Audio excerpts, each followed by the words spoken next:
حضرت ملک الموت اسرائیل علیہ السلام نا حضرت ابراہیم علیہ السلام کی روح قبض کرنے کے لیے حاضر ہوئے تو کہا جناب چلیے آپ کی روح لینے آیا ہوں.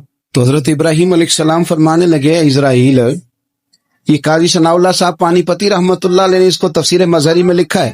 حضرت ابراہیم خلیل اللہ علیہ السلام فرمانے لگے اسرائیل، کیا کوئی خلیل بھی اپنے خلیل کی روح قبض کرتا ہے؟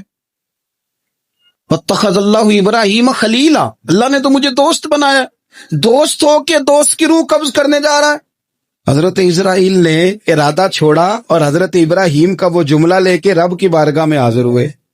عرض کی مالک جناب ابراہیم علیہ السلام نے فرمایا ہے کہ اللہ کی بارگاہ میں عرض کرو کہ مالک کیا کوئی خلیل بھی اپنے خلیل کی روح قبض کرتا ہے؟ تو رب کریم نے فرمایا اب میرا بھی پیغام جا کے جناب ابراہیم کو دے دو، ان سے جا کے کہو رب فرماتا ہے کیا کوئی خلیل بھی اپنے خلیل کی ملاقات کو ناپسند کرتا ہے؟ آپ کو تو ملنے کو بلا رہے ہیں، موت تو ایک پل ہے، یہاں سے گزریں گے تو جا کے محبوب سے ملیں گے.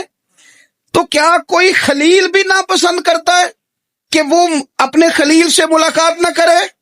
حضرت سیدنا اسرائیل علیہ السلام پیغام لے کے آئے اور کہا ہے اللہ کے خلیل رب فرماتا ہے کیا خلیل بھی خلیل کی ملاقات کو تو حضرت ابراہیم تو کھول کے روئے، کہنے لگے اب دیر نہ کر، اب ذرا جلدی کر، اب ذرا جلدی لے جا.